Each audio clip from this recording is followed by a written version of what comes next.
एक बार मारेल नाम के एक चमचमाते तटीय राज्य में मारिस नाम की एक युवा राजकुमारी रहती थी। अन्य राजघरानों के विपरीत मारिस को गहने या फैंसी पोशाकों में कोई रुचि नहीं थी। वह समुद्र से प्यार करती थी और ज्वार के कुंडों की खोज, शंख इकट्ठा करने और मछुआरों के जाल सुलझाने में दिन बिताती थी।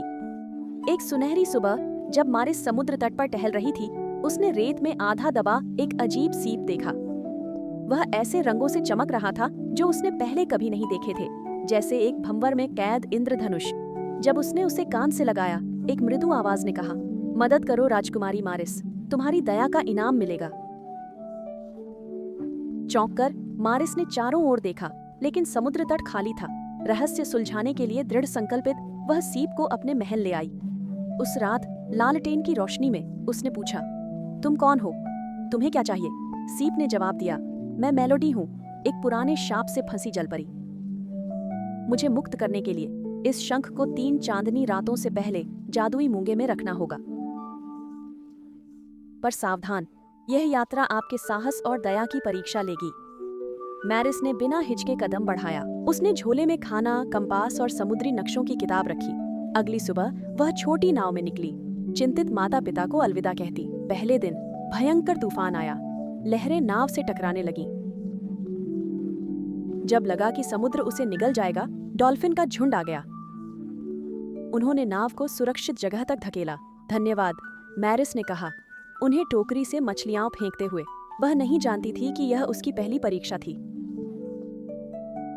दूसरे दिन मैरिस एक पत्थरीले द्वीप पर पहुंची, जहां एक विशाल चील पहरा दे रही थी। लौट जाओ, चील चिल्लाई, यह चट्टान इंसानों के लिए नहीं है। मैं वापस नहीं जा सकती, मैरिस ने कहा। एक जीवन दांव पर है। चील की आंखें चमकीं। अपनी योग्यता साबित करो, मेरी पहेली सुलझाओ। क्या है जिसका न आदि है न अंत, पर जो हम सबको बांधता है? मैरिस ने गहराई से सोचा। अंत में उसने कहा, प्यार। प्रेम का न आदि है न अंत। समुद्री चिड़िया ने खुशी से पंख फड़फड़ाए।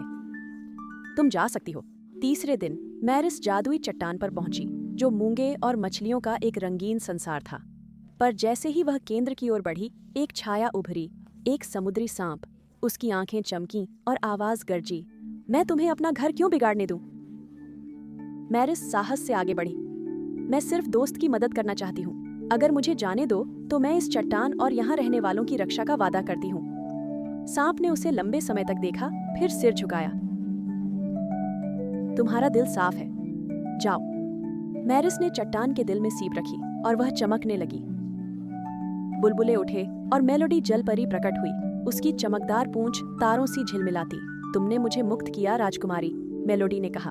वादे के अनुसार तुम्हारी दया का इनाम मिलेगा। हाथ के इशारे से मेलोडी ने मैरिस को समुद्री जीवों की भाषा समझने की शक्ति दी।